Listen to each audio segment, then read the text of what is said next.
মৰমৰ ছাত্ৰ ছাত্ৰীসকল, আজি তোমালোকক সপ্তম মান শ্ৰেণী 8 নম্বৰ অধ্যায়টো বতাহ, ধুমুহা আৰু ঘূৰ্ণী বতাহৰ পৰা আলোচনা কৰিবলৈ আগবাঢ়িছো। তোমালোকে প্ৰত্যেকেই এই তিনিটা শব্দ এই বৰ্তমান যিটো সিজন চলি আছে এই সিজনটোত তোমালোকে নিশ্চয় প্ৰায় শুনা পাই থকা বতাহ, ধুমুহা আৰু ঘূৰ্ণী বতাহ। প্ৰথম আমি বতাহৰ কথাটোকে লৈছো। বতাহ ক'ৰ পৰা সৃষ্টি হয়? বতাহ আচলতে বতাহৰ সৃষ্টি হয় বায়ুৰ পৰা। বায়ু আমি ফেন এখন সুইচ অন কৰাৰ লগে লগে আমাৰ গাত বায়ুৰ উপস্থিতিটো আমি অনুভৱ কৰোঁ। কিন্তু যেতিয়া ফেনখন স্পীড আমি যিমানেই দিওঁ সিমানেই আমাৰ গাত বৰ বেছিকৈ আমাৰ বতাহ লাগে। আমি বেছি গৰম হলে আমি ফেনখনৰ স্পীডটো ক্ৰমান্বয়ে বঢ়াই যাওঁ। গতিকে এই বায়ু যেতিয়া চলাচল কৰিবলৈ আৰম্ভ কৰে তেতিয়াই আচলতে তাক বতাহ বুলি কোৱা হয়। বতাহৰ সৃষ্টি সেনেদৰে হয়। আমি ফেন এখনৰ দ্বাৰা যেনেকে আমি বতাহৰ সৃষ্টিৰ কাৰণটো আমি বুজি পালো, আচলতে বতাহ এনেই নবলে। বতাহ নিজে নিজে সৃষ্টি হোৱা বস্তু এটা নহয়, ইয়াৰ একটা কাৰণ আছে। বায়ুৰ পৰাই বতাহৰ সৃষ্টি হয়। কেনেকুৱা অৱস্থা? গৰম বায়ু পাতল, গৰম বায়ু পাতল আৰু সেই বায়ু ওপৰলৈ উৰি যায়। আৰু গৰম বায়ু কেনেকুৱা? গৰম বায়ু ওপৰলৈকে উৰি যোৱাৰ লগে লগে সেই ঠাইখিনি খালী হৈ যায়। সেই খালী হোৱা ঠাইখিনি ওচৰৰ পৰা যদি শীতল বায়ু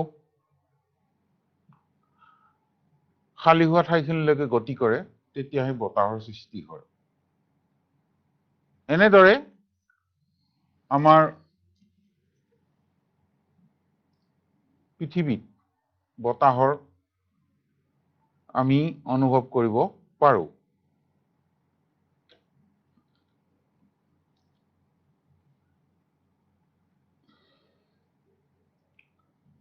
সাধাৰণতে বতাহৰ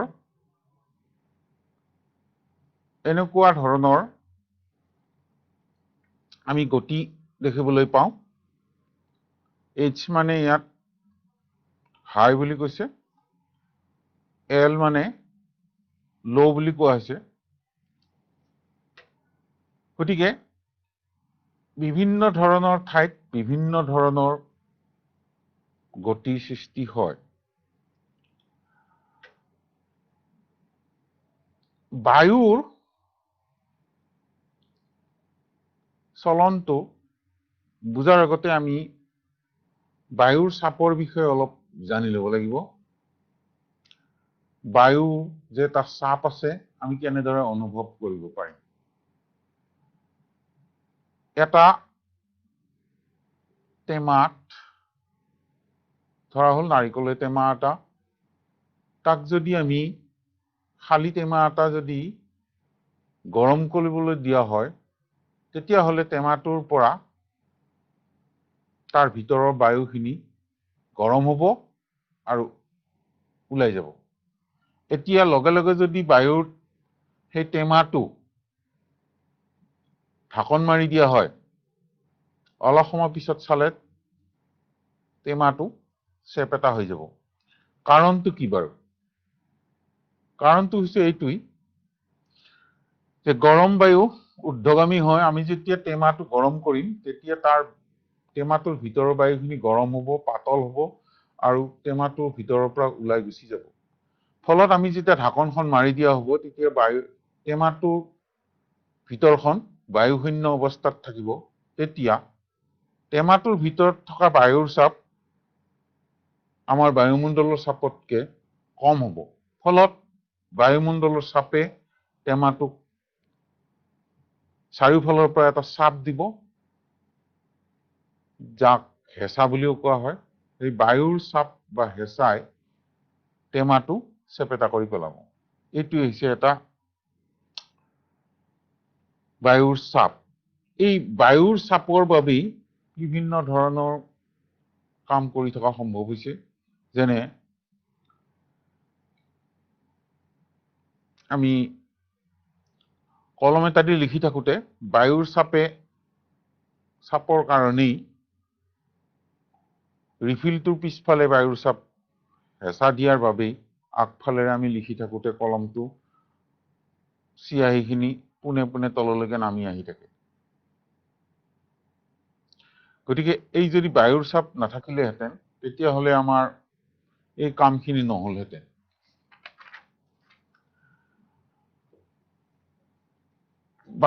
বতাহৰ আৰু এটা সৰু উদাহৰণ আমি দিব পাৰোঁ। দুটা বেলুন লৈ বেলুন দুটাৰ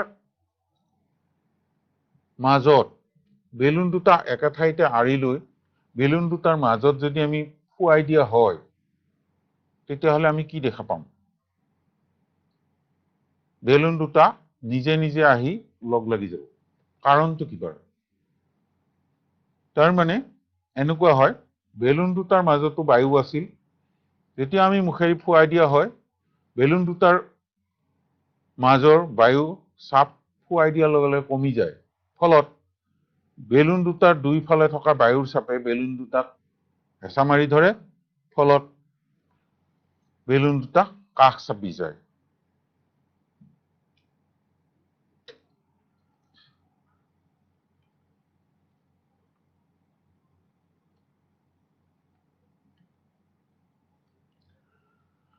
এতিয়া আমি বতাহৰ কাৰণে আমাৰ কি কি ঘটিব পাৰে বা বতাহ আমাৰ জীৱনত কেনেধৰণৰ প্ৰভাৱ বিস্তাৰ কৰে তাৰে এটা উদাহৰণ দিয়া হৈছে। বতাহ বুলি ক'লে সাধাৰণতে আমাৰ বৰ্তমান আমাৰ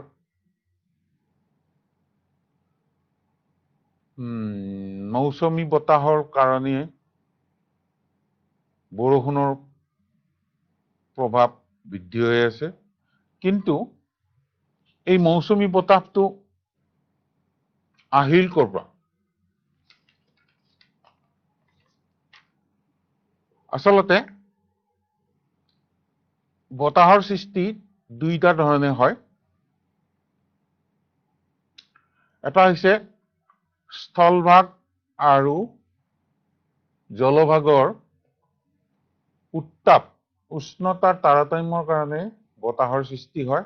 গোটেই পৃথিৱীত এই স্থলভাগ আৰু জলভাগৰ উত্তাপৰ তাৰতম্যৰ কাৰণে বিভিন্ন ধৰণৰ বতাহৰ সৃষ্টি হয় আৰু পৃথিৱীৰ বহু ঠাইত এই তাৰতম্যৰ কাৰণেই বৰষুণ হয়, খৰাং হয় ইত্যাদি বিভিন্ন ধৰণৰ কামৰ সৃষ্টি হয়। এতিয়া আমাৰ অসমৰ কথাকে ক'ব গ'লে এই গ্ৰীষ্মকালত আমাৰ কি হয়? আমাৰ এই বিষুৱীয় অঞ্চলত স্থলভাগ যথেষ্ট পৰিমাণে গৰম হয়। এতিয়া আমাৰ গৰমৰ ছিজন, যথেষ্ট পৰিমাণে গৰম হয়। গৰম হোৱাৰ ফলত কি হয়? আমাৰ পৃথিৱীৰ মাটিভাগৰ স্থলভাগৰ মাটিখিনি পৃথিৱীৰ সূৰ্যৰ ৰশ্মি পৰি গৰম হোৱাৰ বাবে এই গৰমৰ প্ৰভাৱত, উত্তাপৰ প্ৰভাৱত আমাৰ বায়ুভাগো গৰম হয়। মাটিখিনি গৰম হোৱাৰ লগে লগে আমাৰ স্থলভাগৰ লগত থকা বায়ুখিনিও লাহে লাহে গৰম হয়। আৰু ক্ৰমান্বয়ে যেতিয়া ই গৰমৰ পৰা গৰম বেছিকৈ বাঢ়িবলৈ ধৰে, ফলত কি হয়, এই গৰম বায়ু পাতল হয় আৰু পাতল হোৱা বায়ু ঊৰ্ধ্বগামী হয়। পাতল হোৱা বায়ু ঊৰ্ধ্বগামী হোৱাৰ লগে লগে পৃথিৱী যিটো অঞ্চলত এই কাণ্ডটো ঘটি থাকে, যে মাটিৰ ওপৰৰ স্থলভাগৰ ওপৰৰ বায়ুখিনি গৰম হ'ল, সেইখিনি বায়ু পাতল হ'ল, ওপৰলৈকে গুচি গ'ল, গতিকে সেই ঠাইখিনি শূন্য হৈ থাকিব নেকি? সেইটো কাম কেতিয়াও নহয়। যেতিয়া সেইখিনি ঠাই খালী হয়, এই খালী হোৱা ঠাইখিনি পূৰাবলৈ সাগৰৰ পৰা বতাহৰ আগমন ঘটে। অৰ্থাৎ সেই খালী হোৱা ঠাইখিনিত তেতিয়া স্থলভাগতকে জলভাগ অৰ্থাৎ সাগৰৰ ওপৰৰ যিখিনি বায়ু, সেই বায়ুভাগ ঠাণ্ডা হৈ থাকে, শীতল হৈ থাকে। এই শীতল বায়ুখিনি আমাৰ স্থলভাগলৈকে গমন কৰে, যাকে আমি কোৱা হৈছে জলবতাহ। এই বতাহটো যেতিয়া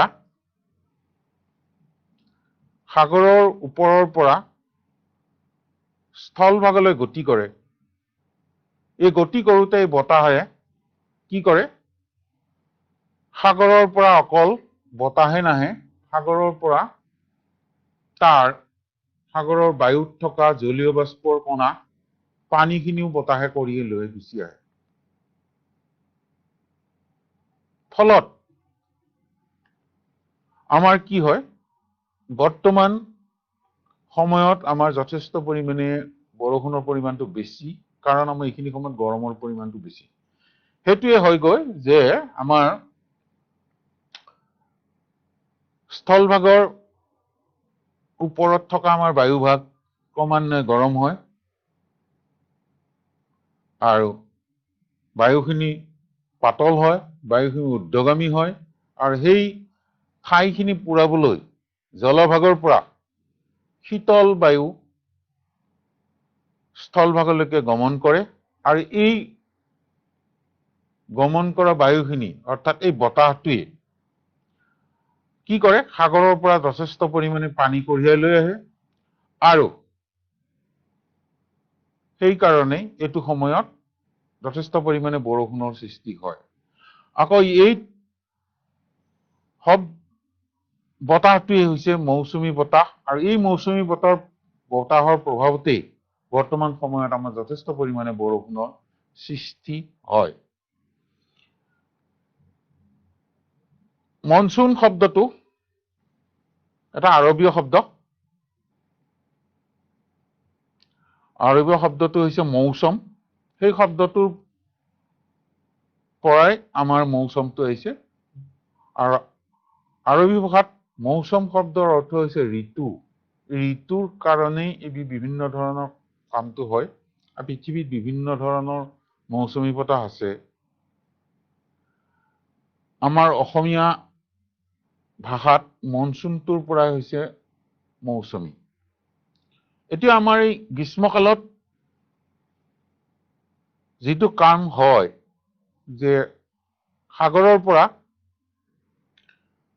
শীতল বতাহ বয়, তাৰ লগতে পানী কঢ়িয়াই লৈ আহে, আৰু সেই পানীখিনি লগতে অহা আমাৰ ইয়াত বৰষুণৰ সৃষ্টি হয়। আকৌ ঠাণ্ডা দিনত শীতকালত অকণমান ওলোটা হৈ গৈ, শীতকালত কেনেহেন হৈ গৈ আমাৰ স্থলভাগ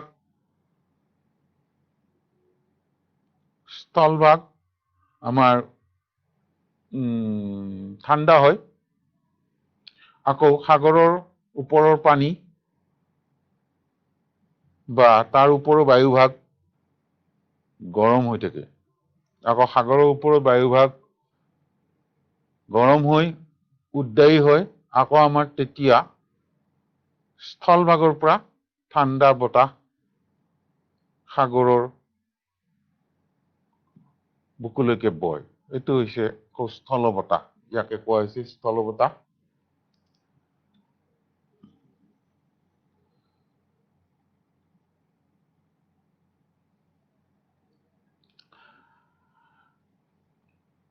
ইয়াত এটা বায়ুৰ চাপৰ উদাহৰণ দিয়া হৈছে যে বতাহৰ সৃষ্টিৰ লগত থকা এটা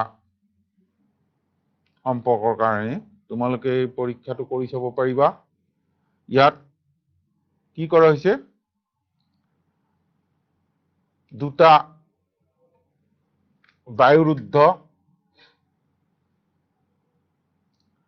বায়ুৰুদ্ধ পাত্ৰ লোৱা হৈছে। ইয়াত এটা নুফুলোৱা বেলুন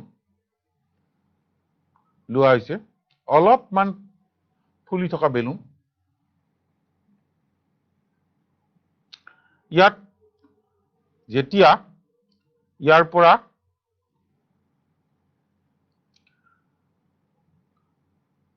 ভিতৰৰ পৰা কিছু বায়ু ইয়াৰ উলিয়াই দিয়া হ'ব, এই পাত্ৰটোৰ ভিতৰৰ পৰা কিছু বায়ু কিবা বুদ্ধি কৰি যদি আমি ইয়াৰ পৰা উলিয়াই দিওঁ, অলপ সময় পিছত এই আধা ফুলা বেলুনটো সম্পূৰ্ণৰূপে ফুলি যাব। কাৰণটো কিয়? কাৰণটো হৈছে ইয়াৰ ভিতৰত বেলুনটো চাৰিওফালে যিখিনি বায়ু আছিল, এই বায়ুখিনিৰ চাপটো যদি আমি নোহোৱা কৰি দিওঁ, তেতিয়াহ'লে এই আধা ফুলা বেলুনটোৰ ভিতৰত থকা বায়ুৰ চাপৰ পৰিমাণটো বেছি হ'ব, যাৰ ফলত বেলুনটো সম্পূৰ্ণৰূপে ফুলি যাব।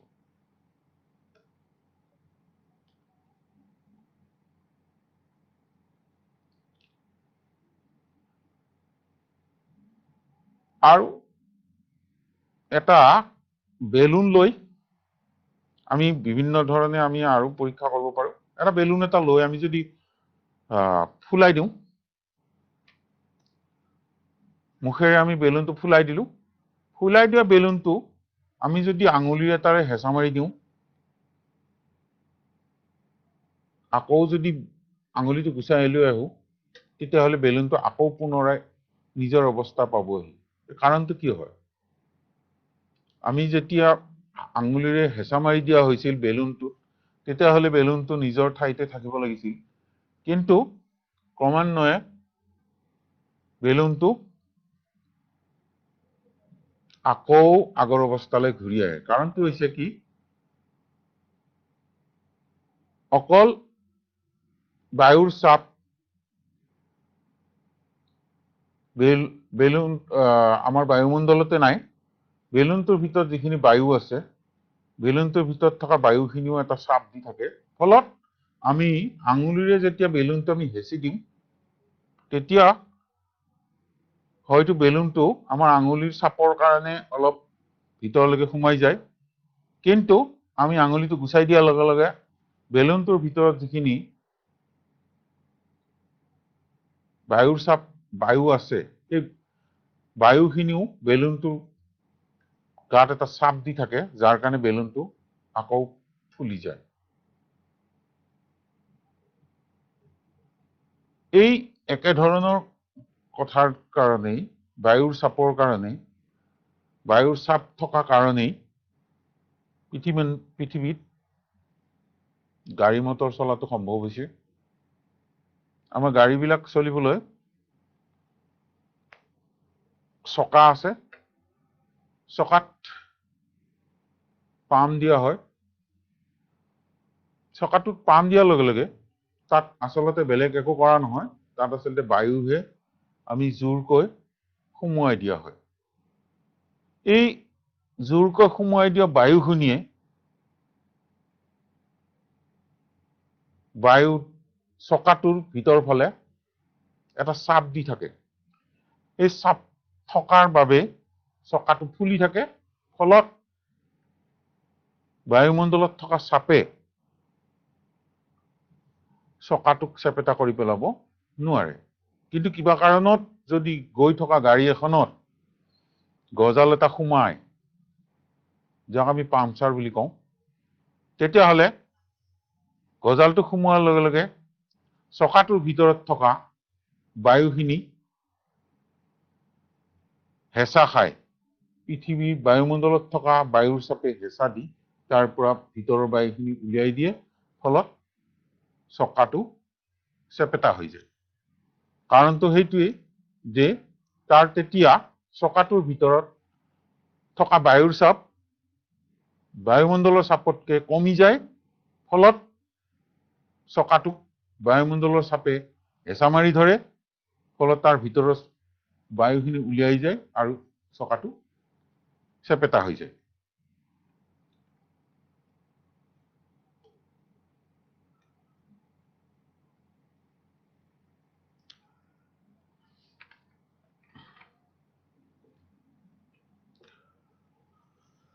ধুমুহাৰ সৃষ্টি মই এটা কোৱা হ'ল যে এটা হৈছে স্থলভাগ আৰু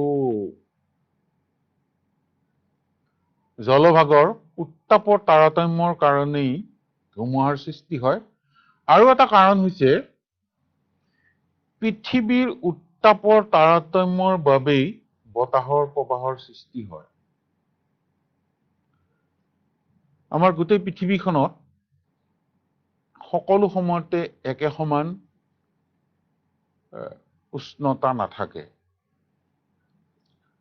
কোনোবা এটা ঠাইত যদি গৰম, কোনোবা এটা ঠাইত হয়তো ঠাণ্ডা।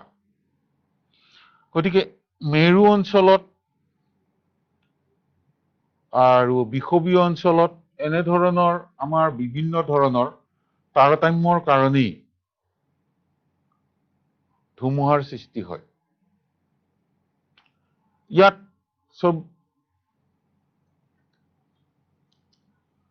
এই ছবিটোৰ যোগেদি ধুমুহাৰ সৃষ্টি হোৱা পৃথিৱীৰ তাৰতম্যৰ এটা কথাটো কোৱা হৈছে, যাৰ বাবে যিবিলাক ঠাইত বৰষুণৰ পৰিমাণটো বেছি, সেইবিলাক ঠাইত পানীৰে সৈতে ধুমুহাৰ সৃষ্টি হ'ব বৰষুণৰ সৈতে। আৰু যিবিলাক ঠাইত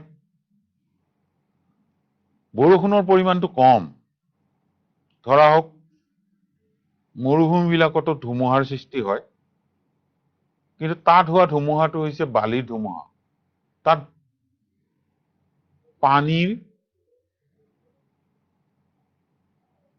নাথাকে, জলীয় বাষ্প নাথাকে, বায়ুমণ্ডলত তাত জলীয় বাষ্পৰ পৰিমাণটো যথেষ্ট কম, বৰষুণৰ পৰিমাণটো যথেষ্ট কম, তাত হোৱা ধুমুহাটো গতিকে ধূলি বা বালিৰ ধুমুহাহে হয়। তাত কি হ'ব, একেই বালিবিলাক যথেষ্ট পৰিমাণে গৰম হয়, ৰ'দৰ তাপত বালিবিলাক যথেষ্ট পৰিমাণে গৰম হয়, আৰু বালিৰ ওপৰত থকা যিখিনি আমাৰ বায়ুমণ্ডল, সেই বায়ুসমূহ যথেষ্ট পৰিমাণে গৰম হয়, আৰু গৰম বায়ু শীতল হয়, পাতল হয়, যাৰ কাৰণে এই বায়ুখিনি ঊৰ্ধ্বগামী হয়।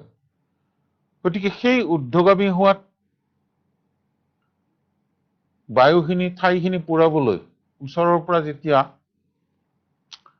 ঠাণ্ডা শীতল বায়ুৰ প্ৰৱেশ ঘটে, তাৰ ফলতেই এটা ধুমুহাৰ সৃষ্টি হয়। সেই ধুমুহাই বালিৰ ধুমুহাৰ সৃষ্টি কৰে, তাত পানী নাথাকিবও পাৰে। গতিকে এই ধুমুহাৰ ফলত সেইবাবে কি হয়, বহু ক্ষেত্ৰত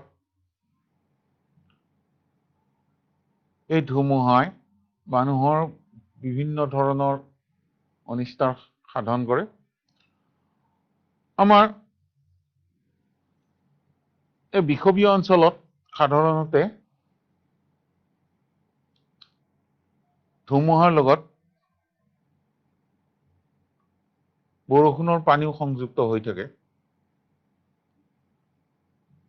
আৰু সেই ধুমুহাত আমাৰ গছ-গছনি ভাঙি চিঙি অনিষ্ট সাধন কৰে।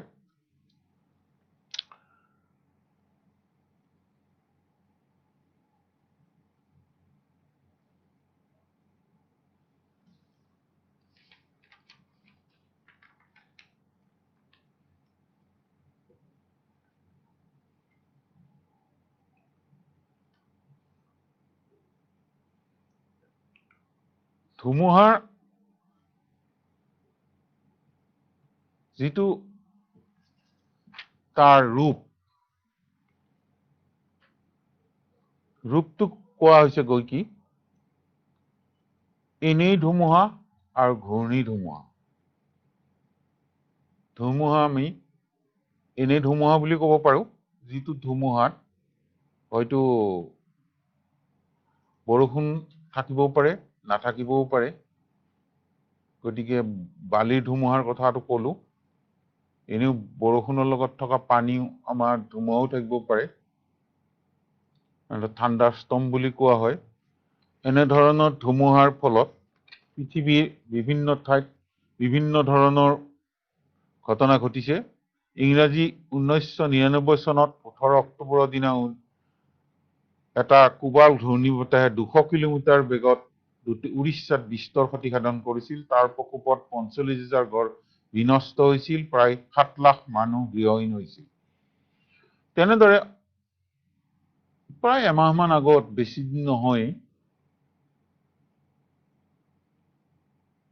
আমাৰ আমফান নামৰ এটা ধুমুহাই কলিকতা মহানগৰীতো বিস্তৰ ক্ষতি সাধন কৰিছিল।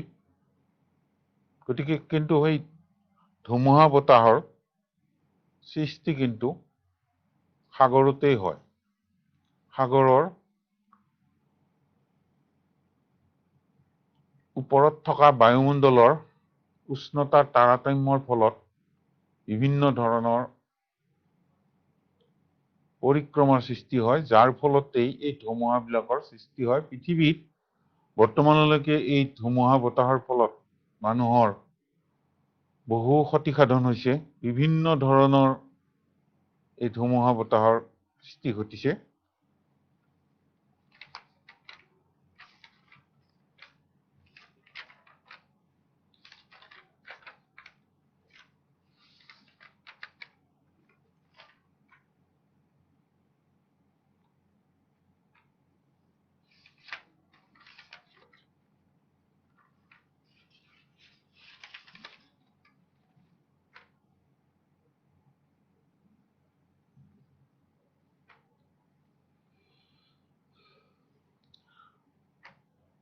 ধুমুহাৰ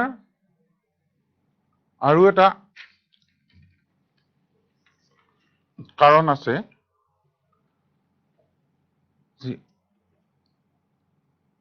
উষ্ণতা বঢ়াৰ লগে লগে বতাহ সজোৰে ঊৰ্ধ্বগামী হয়।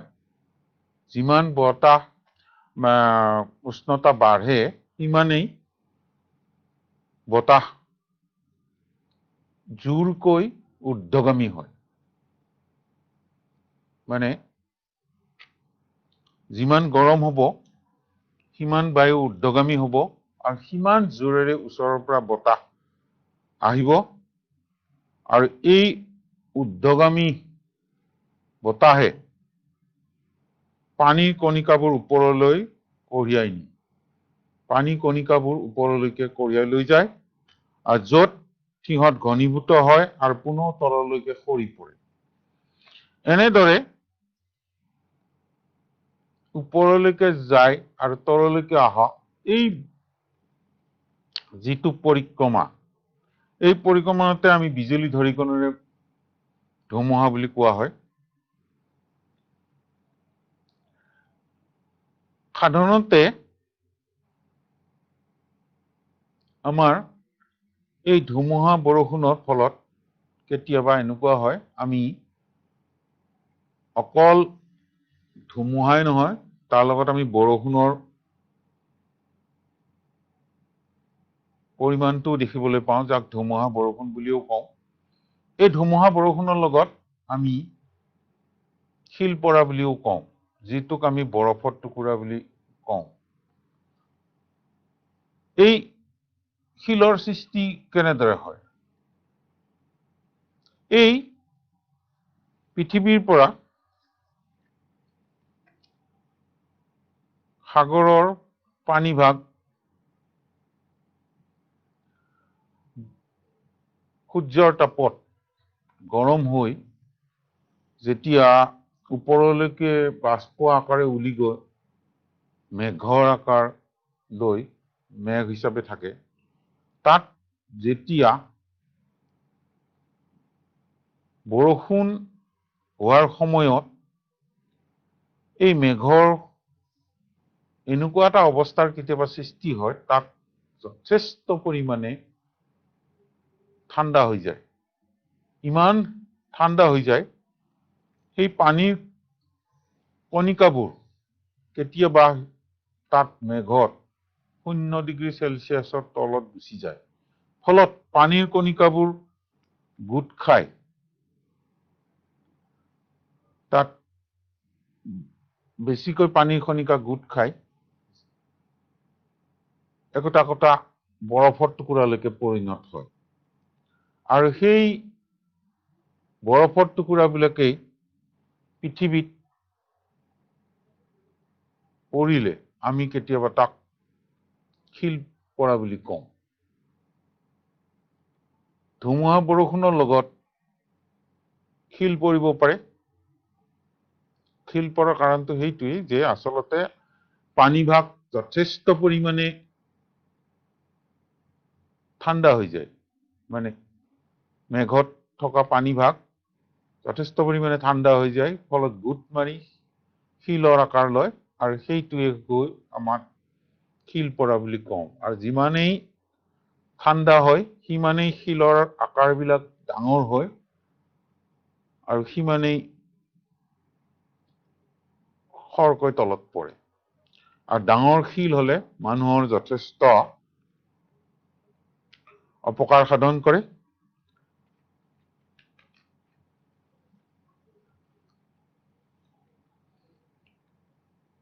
গতিকে এইটোৱে হৈছে ধুমুহা বৰষুণৰ লগত অহা শিল। কেতিয়াবা এনেকুৱা হয়, আমি বতৰ দেখা পাইছো যে একেবাৰে আকাশ কলা কৰিছে, যে বৰষুণ অহাৰ উপক্ৰম ঘটিছে। গতিকে আমি গম পাওঁ, সেইখিনি সময়ত এটা বস্তু আমি অনুভৱ কৰোঁ, ভালকে তোমালোকে পৰিৱেশ অধ্যয়ন কৰিলে গম পাবা, প্ৰায় বৰষুণ পৰাৰ আগমুহূৰ্তত গছৰ পাতবিলাক হঠাৎ মন কৰিলে গম পাবা যে একেবাৰে নিশ্চল হৈ পৰে, গছৰ পাতবিলাকো লৰচৰ কৰা কম হৈ যায়। এইটো কিহৰ কাৰণে হয়? এইটো আচলতে বায়ুৰ চাপৰ কাৰণে হয়। বায়ুৰ চাপ একেবাৰে কমি যায়, যাৰ ফলত বতাহৰ চলাচল কমি যায়। ফলত আমি এটা গম পাওঁ যে এতিয়া আমাৰ বৰষুণ পৰিব পাৰে। বৰষুণ পৰাৰ আগমুহূৰ্তত কেতিয়াবা এনেকুৱাও ঘটে, আচলতে বৰষুণৰ লগে লগেহে শিল পৰা আমি দেখিবলৈ পাওঁ। কিন্তু কেতিয়াবা এনেকুৱা হয় যে বৰষুণ নপৰোতেই প্ৰথম অৱস্থাতে আমি শিল পৰা দেখিবলৈ পাওঁ। তাৰ মানে বৰষুণ মানে আচলতে কি হয়, মেঘত থকা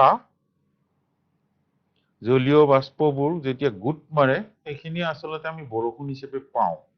কিন্তু তাত হঠাৎ যেতিয়া তাপমাত্ৰা কমি যায়, কমি যোৱাৰ ফলত পানীৰ কণিকাবোৰ ইমান সোনকালে তাত গোট মাৰিবলৈ আৰম্ভ কৰে, ফলত বৰষুণ পৰাৰ আগমুহূৰ্তত পানীৰ কণিকাবোৰ গোট মাৰি শিলতহে পৰিণত হয়। গতিকে সেই শিলবোৰ বৰষুণ পৰাৰ আগমুহূৰ্তত আগে ভাগে আমি পৃথিৱীত পৰেহি, যাকে আমি শিলপৰা বুলি কওঁ। গতিকে এইটো হৈছে এটা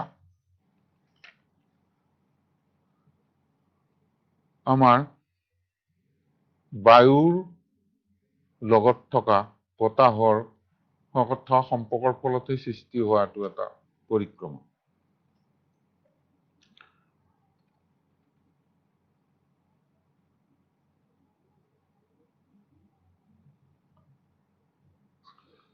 ধুমুহা আহিলে তোমালোকৰ ক্ষেত্ৰত এটাই কথা কওঁ, ধুমুহা আহিলে তোমালোকে সদায় সাৱধানতা অৱলম্বন কৰিব লাগিব। কেতিয়াও কোনো গছৰ তলত কেতিয়াও আশ্ৰয় ল'ব নালাগিব।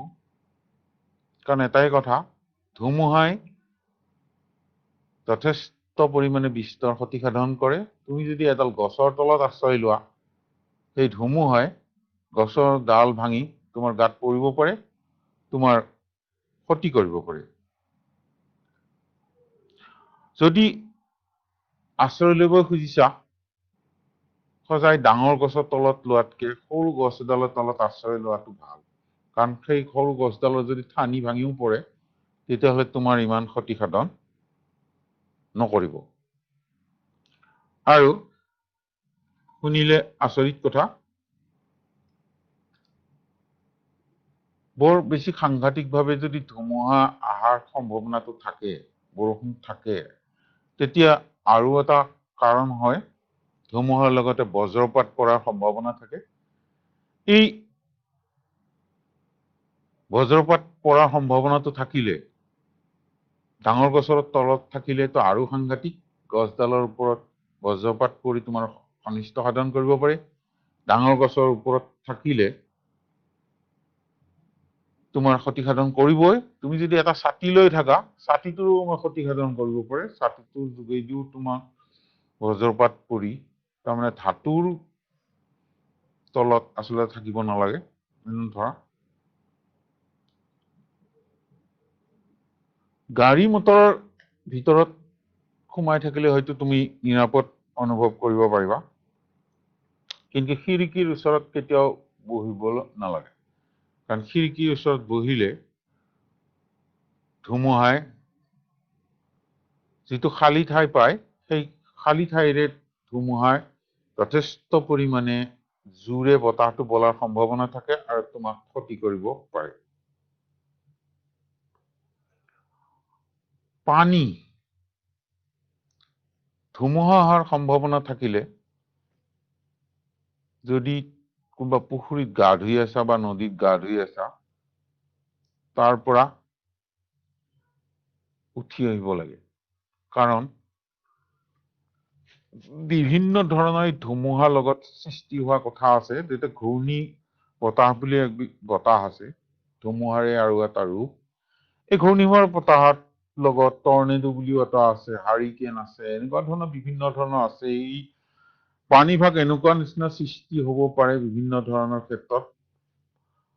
পৃথিৱীৰ বিভিন্ন ঠাইত তেনেধৰণৰ ঘটিছে যে এই ধুমুহাৰ লগতে সেই পানীভাগ ওপৰলৈকে উঠি যাব পাৰে। গতিকে তোমাক যিখিনি ঠাইত আছা, পানীৰে সৈতে উটুৱাই নি কোনোবা বেলেগ ঠাইত পেলাব পাৰে, তোমাৰ যথেষ্ট ক্ষতিসাধন হ'ব পাৰে। গতিকে এই ধুমুহাৰ লগত অকল আমি ধুমুহা কেনেদৰে সৃষ্টি হয় এই কথাটো জানিলেই নহ'ব। গতিকে ধুমুহাৰ পৰা যাতে আমি ক্ষতিসাধন নহয়, কোনো আমি দুৰ্বল স্থানত আমি কেতিয়াও আশ্ৰয় ল'ব নালাগে। যে পথাৰত এখন চালি ঘৰ এটা আছে, তাত আমি বিৰাট জোৰে ধুমুহা আহিছে, আমি তাত আশ্ৰয় লওঁ, তাত মুঠেও নিৰাপদ নহয়। কাৰণ খোলা ঠাইবিলাকত ধুমুহাই আৰু যথেষ্ট পৰিমাণে আঘাত কৰে। ফলত সেই পথাৰৰ মাজত থকা চালি ঘৰটো ধুমুহাই উৰুৱাই লৈ যাব পাৰে আৰু তাত থকা বিভিন্ন ধৰণৰ বস্তুৱে তোমাক আঘাত কৰিব পাৰে। আৰু ধুমুহাৰ এনে এটা ৰূপ, যাৰ কাৰণে এনে হয়, বহুত মানুহৰে দেখা পোৱা যায় এতিয়া প্ৰায় টিভিত কেতিয়াবা বৰষুণ দিলে প্ৰায় বাতৰিত টিভিত আমি দেখাই পোৱাই পাওঁ যে বহু স্কুলৰ টিঙৰ চালিবিলাক উৰুৱাই লৈ যোৱা আৰু বহুত মানুহৰ ঘৰ দুৱাৰ ভাঙি পেলোৱা গতিকে এইটো আন একো নহয় এইটো হৈছে ধুমুহাৰে এটা কালাত্মক ৰূপ এই ধুমুহাই কাকো ৰেহাই নিদিয়ে গছ গছনি ভাঙিব তাৰ উপৰি আমাৰ বিভিন্ন ধৰণৰ ক্ষতিসাধন কৰিব আমাৰ বাসস্থল ক্ষতিসাধন কৰিব আমাৰ খেতি পথাৰ ক্ষতিসাধন কৰিব এনে ধৰণৰ আমাৰ বিভিন্ন ধৰণৰ লাগতিয়াল বস্তু হয়তো ভাঙি চিঙি আমাক চৌমাৰ কৰিব পাৰে